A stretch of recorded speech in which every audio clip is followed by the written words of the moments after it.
It's great, isn't it? No.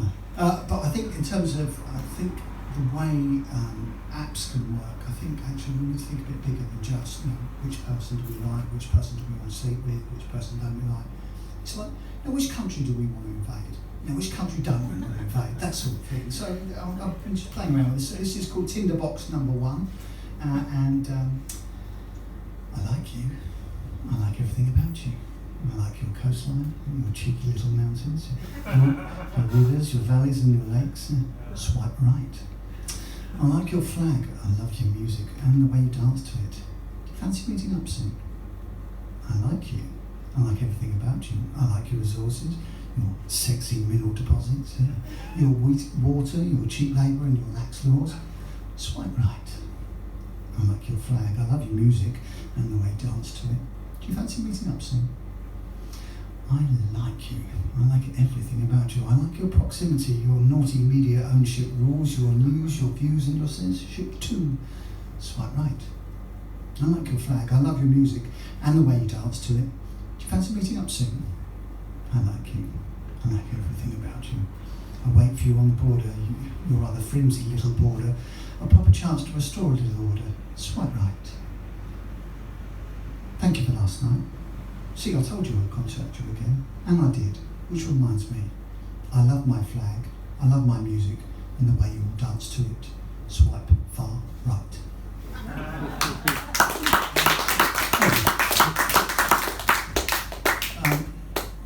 Work in progress, but this is the perfect place to share work in progress. This is a poem called Fleet. Midsummer, Mediterranean, off Gibraltar. The fleet lies becalmed, 5 miles out, 5 years in. HMS Metaphor slipping away under cover of darkness.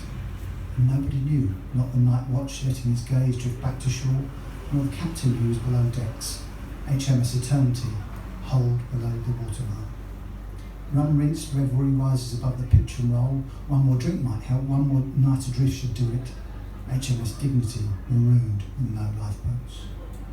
The red moon sits on blood water. The dead moon sinks low and slow. Midnight tide washes time away. Dawn rises, ancient and natural. Ghost convoys skim silent waves. Sirens chorus misted harmonies. Spent remains in sailcloth sewn. At one with the sea in sailcloth sewn. The signals say time to pull up the anchor despite a loose cannon rigging askew pointing at me and you. HMS Destiny, position unknown.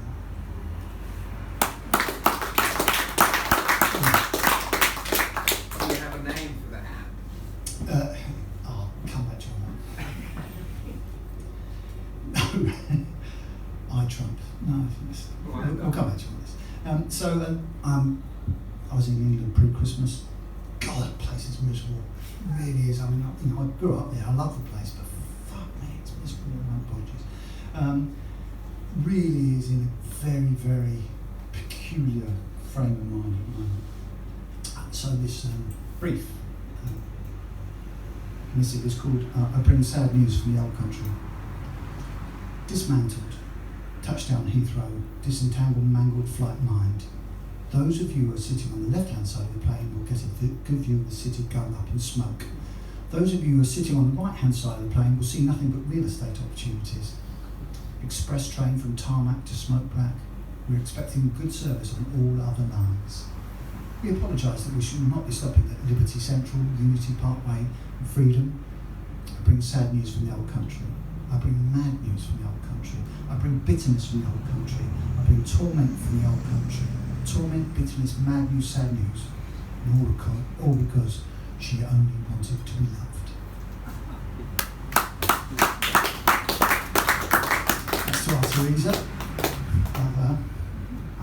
No, I don't actually. That's it. Yeah. So this is was written after the US midterms in November. It's called Feel Free to Lie. The faith we place in truth, the value we attach to honesty or the promise of integrity, traded like football cards, bought and sold like bubblegum and spat out on the street. Meanwhile, the coffee shop counterfeits praise change. They hail the shake-up and delight in the latest atrocity. If anyone asks, are things really as bad as all that? Feel free to lie. So just whip it through as many words as Jeff, but spread out across 1,000 poems. There's one of the poems that is in my new collection was inspired by the story of Matsui Takahashi, and she is not alone amongst young Japanese workers. And there is a phrase in Japanese called karoshi, which is suicide due to overworking. It's not perfectly translatable, but I think karoshi says it all. It's a story of a woman who she was an intern, driven so hard at work, she ended up and she never came back to work.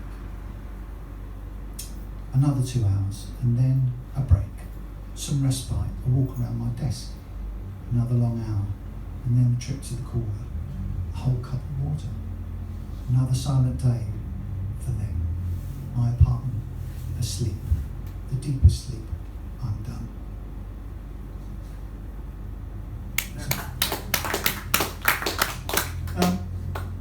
There was something. Oh yeah, schizo poet. A bit more light-hearted. You like tales of schizophrenic poets. So this is called Schizo Poet. It's only a snippet because the rest of it really does go on a very, very long time. I was trying to write a poem about the inevitable demise, but I kept coming back to you. I was trying to find a rhyme for displacement, but I kept coming back to you. I was skimming stones off the waves in my head, but I kept coming back to you. I was looking out at the perpetual procession, but I kept coming back to you. I meant to sort the bamboo out, but I kept coming back to you. I tried to write another dystopian horror script, but I kept coming back to you. I meant to set up that political party I've been harping on about, but I kept on coming back to you.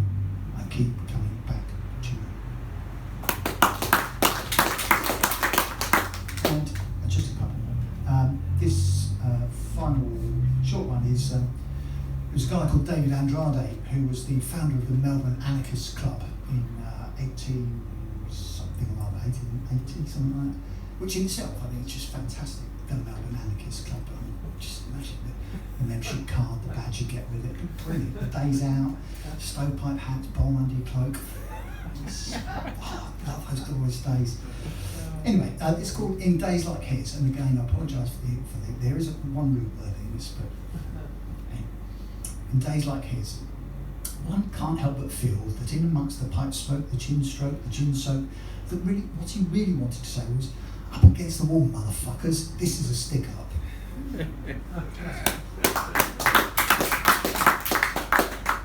And final, wonderful, Chris serenade us into the night, is a piece of work that I co-wrote with George Orwell. We've worked very closely on this for many years, as you can imagine.